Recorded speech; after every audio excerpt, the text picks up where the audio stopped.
కొండా విశ్వేశ్వరరెడ్డి మీద ఫైర్ అయ్యారు కాంగ్రెస్ ఎస్సీసీల నేత ప్రీతం. రంజిత్ రెడ్డి గారి మీద లేనిపోని ఆరోపణలు చేస్తే సహించేది లేదన్నారు. కరోనా సమయంలో ఎంతోమందికి సేవ చేసిన వ్యక్తి రంజిత్ రెడ్డి. మరి కొండా విశ్వేశ్వరరెడ్డి గారు ఆ సమయంలో ఇంట్లో పడుకుని యూట్యూబ్లో వీడియోలు చేసుకుంటూ ఉన్నారు. కానీ ఆ సందర్భంలో నియోజకవర్గంలో పర్యటించారా? నియోజకవర్గంలో ప్రజల సమస్యల పట్ల ఆయన పరిష్కారం దిశగా ఆలోచన చేశాడా? ప్రజలు కరోనా భయంతో పడుకుంటే వాళ్ళకి ప్రజలు కరోనాతో భయంతో గనక ఉక్కిరిబిక్కిరి అవుతుంటే వాళ్ళకి కరోనా పట్ల ఒక అవగాహన తీసుకొచ్చి ప్రజలు ఒక భయం గుప్పిట్లో బతుకుతుంటే ఆ భయం నుంచి బయటకు రాకుండా తను ఇంట్లో పడుకుని ప్రజలకు పూర్తిగా దూరమైనటువంటి కొండా విశ్వేశ్వరరెడ్డి ఇప్పుడు రంజిత్ రెడ్డి మీద విమర్శలు చేసేదంటూ పెద్ద స్థాయిలో విమర్శలు చేస్తున్నారు కాంగ్రెస్ పార్టీ నాయకులు. నాగరి గారి పీఠం తెలంగాణ రాష్ట్ర ఎస్సీ కార్పొరేషన్ చైర్మన్ కొండా విశ్వేశ్వరరెడ్డి గారు తను గత 4.5 సంవత్సరాలలో తను ఏం చేశాడని చూసుకుంటే అసలు ఏం చేయలేని పరిస్థితి. ఆనాడు ప్రభుత్వము అపోలో హాస్పిటళ్లకు భూములు ఇస్తే ఆ హాస్పిటళ్లకు ఎవరైనా పేదోడు పోతే కనీసం 100 రూపాయలు కూడా తగ్గించని హాస్పిటల్ అపోలో హాస్పిటల్. రంజిత్ రెడ్డి గారిని పట్టుకొని మరి కోడిగుడ్ల రంజిత్ రెడ్డి గారు ఎక్కడున్నారు అనే పిచ్చి పిచ్చి మాటలు మాట్లాడుతున్న కొండా విశ్వేశ్వరరెడ్డి కోడిగుడ్ల రంజిత్ రెడ్డి అంటున్నాడు కదా, కోడిగుడ్లు అన్నా కానీ ఆరోగ్యానికి మంచిది, కొండా విశ్వేశ్వరరెడ్డి గాడిద గుడ్లు ఏవైతున్నాయో అవి ఆయన పెట్టుకోవాల్సిన అవసరం ఉందని చెప్పి తెలియజేస్తున్నాం. ఏ ఊరికి పోయినా కూడా మరి కోవిడ్ సమయంలో ఇంటి నుంచి ఒక్కరోజు కూడా బయటికి వెళ్ళలేదు కొండా విశ్వేశ్వరరెడ్డి. ఒక్కరోజు కూడా బయటికి వెళ్ళకుండా ఇంట్లో కూర్చొని వీడియోలు చేసుకుంటూ రంజిత్ రెడ్డి గారు ప్రజలకి వెళ్ళి ప్రతి ఒక్క ఊళ్ళలో ల్యాప్టాప్లు పంచారు. దీన్ని ఛాలెంజ్ చేసి చెప్తున్నాం, రండి విశ్వేశ్వరరెడ్డి గారు మీరు ఎక్కడ రమ్మంటే మేము అక్కడ రెడీ ఉన్నాం. మా రంగారెడ్డి గారికి మనవడుగా ఆ ఇంట్లో చెడబుట్టిన వాడిగా ఈ రోజు నువ్వు రాజకీయాలకు కేవలం మోదీ గారి మోచేతి మీద తాగడానికి ఈ రోజు నువ్వు సిద్ధమైన మరి బహిరంగంగా ఎస్సీ ఎస్టీ బీసీ రిజర్వేషన్లను రద్దు చేస్తా అంటున్నా కూడా మీరు ఎస్సీ ఎస్టీ బీసీ మైనారిటీలకు వ్యతిరేకంగా చేవెళ్ళ ప్రజలను మోసం చేయడానికి వస్తున్నారు. మా రిజర్వేషన్లు తీస్తాన్న ఈ పార్టీ మమ్మల్ని మరొకసారి మనుధర్మ శాస్త్రంలో మమ్మల్ని ముంచేద్దామనుకున్న ఈ పార్టీ ఇటువంటి పార్టీలకు మీరు వత్తాసు పలుకుతున్నారు. విశ్వేశ్వరరెడ్డి గారికి మేము ఛాలెంజ్ చూస్తున్నాం. మా రంజిత్ రెడ్డి గారి మీద మాట్లాడితే ఊరుకునే ప్రసక్తే లేదు. మా రంజిత్ రెడ్డి గారు ఇక్కడ ఏదైతే వాస్తవానికి ఎంపీగా ఉన్నప్పుడు 4 లేన్ లైన్ తీసుకొచ్చిండో అది రంజిత్ రెడ్డి గారి అంతా అది నేనే తెచ్చుకున్నాను మీరు చెప్తున్నారు.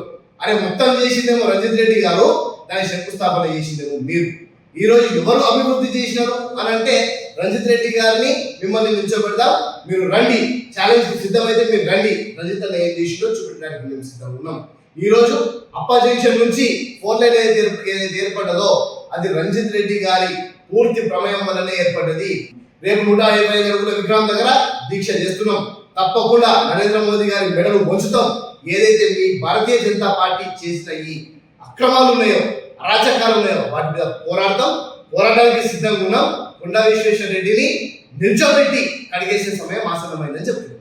చేవేళ్ల గడ్డ మీద కొండ ఓటమి ఖాయమని చెప్పేసి ఇప్పటికే చాలా సర్వే రిపోర్ట్లు చెప్తున్నారు. అందుకే అలా మతి తప్పి మాట్లాడుతున్నట్టుగా పరిస్థితి కనిపిస్తోంది. ముఖ్యంగా చేవేళ్ల గడ్డ మీద ప్రస్తుతం కొండా విశ్వేశ్వరరెడ్డి ఆయన ఎక్కడ పర్యటన చేసినా పూర్తి స్థాయిలో జనం మద్దతు కరువైంది. బీజేపీకి మద్దతు కరువైన పరిస్థితి. ఇటు బీఆర్ఎస్ బీజేపీ 2 పార్టీలు కూడా తేలిపోతున్న పరిస్థితి కనిపిస్తోంది. కొండా విశ్వేశ్వరరెడ్డి ఆయన పర్యటన సందర్భంగా ఇటు రంజిత్ రెడ్డి మీద కావచ్చు, బీఆర్ఎస్ మీద విమర్శలు చేయడానికి సాహసం చేయలేకపోతున్నారు. ఎందుకంటే ఆ సమయంలో కొండా విశ్వేశ్వరరెడ్డి ఏం మాట్లాడాలా అని చెప్పి ఆలోచన చేసుకుంటున్నారు. కాంగ్రెస్ పార్టీ మీద విమర్శలు చేయడానికి వాళ్ళకి అసలు ఏం పాయింట్స్ దొరకని సిచ్యువేషన్ కనిపిస్తుంది. ఎందుకంటే ఈ 100 రోజుల పాలన చూసుకుంటే కాంగ్రెస్ పార్టీకి పెద్ద ఎత్తున మద్దతు కనిపిస్తుంది. ఈ 6 గ్యారెంటీలని వడివడిగా అమలు చేసుకుంటూ పోతున్నటువంటి కాంగ్రెస్ పార్టీకి మంచి ట్రాక్ రికార్డు కళ్ళెదురు కనిపిస్తుంది. ప్రజలు ఒక అవకాశం ఇచ్చారు. ఆ అవకాశాన్ని సద్వినియోగం చేసుకుంటున్న నేపథ్యంలో ప్రజల్లో ఒక సానుకూల వాతావరణం కాంగ్రెస్ పార్టీకి ఉంది. దాంతోపాటు రంజిత్ రెడ్డి ట్రాక్ రికార్డు కూడా దీనికి చాలా స్పష్టంగా కొంత బలం చేకూర్చిన పరిస్థితి కనిపిస్తుంది. ఎందుకంటే ఎప్పుడు ప్రజలకు అందుబాటులో ఉండేటువంటి పరిస్థితి. ఆయన ఎంపీగా ఉన్నప్పుడు కేంద్రం నుంచి నిధులు తీసుకొచ్చి చేవెళ్ల పార్లమెంట్ నియోజకవర్గాన్ని అభివృద్ధి చేసినటువంటి పరిస్థితి కళ్ల ముందు కనిపిస్తోంది. కాబట్టి ప్రజల మద్దతు, ముఖ్యంగా కాంగ్రెస్ పార్టీ కేడర్లు ఒక కొత్త జోష్ కనిపిస్తోంది. రంజిత్ రెడ్డి ఈసారి గెలిచేది. కాంగ్రెస్ పార్టీ అత్యధిక మెజారిటీతో గెలిచే స్థానం ఏదైనా ఉంది అంటే గనక ప్రథమ స్థానంలో చేవెళ్ల నిలవబోతోంది. ప్రత్యర్థులకి అలాగే రంజిత్ రెడ్డికి దూరం చాలా ఉంది. అందుకే మెజారిటీ చాలా హ్యూజ్గా వచ్చే అవకాశం స్పష్టంగా కనిపిస్తోంది. ముఖ్యంగా కాంగ్రెస్ పార్టీకి సంబంధించిన క్యాడర్లో జోష్ రావడానికి ప్రధాన కారణం ఏంటంటే ఏ మచ్చ లేనటువంటి నాయకుడు కాంగ్రెస్ పార్టీ తరఫున ఉన్నాడు కాబట్టి ఆయన ఎంపీగా పనిచేసినప్పుడు చేసినటువంటి అభివృద్ధి కావచ్చు, సంక్షేమ పథకాలు అమలు చేసిన తీరు కావచ్చు, ప్రజలు ఏ అవసరం ఉన్నా సరే తన ఇంటికి వచ్చి ఆ సమస్య చెప్పుకుంటే ఎస్ నేను మీకు ఉన్నాను, మీకు నేను అండగా నిలబడతానని చెప్పి ఆయన స్పందించే విధానం ఇవన్నీ కూడా ఆయనకి కలిసి వచ్చే ఫ్యాక్టర్స్గా కనిపిస్తున్నాయి.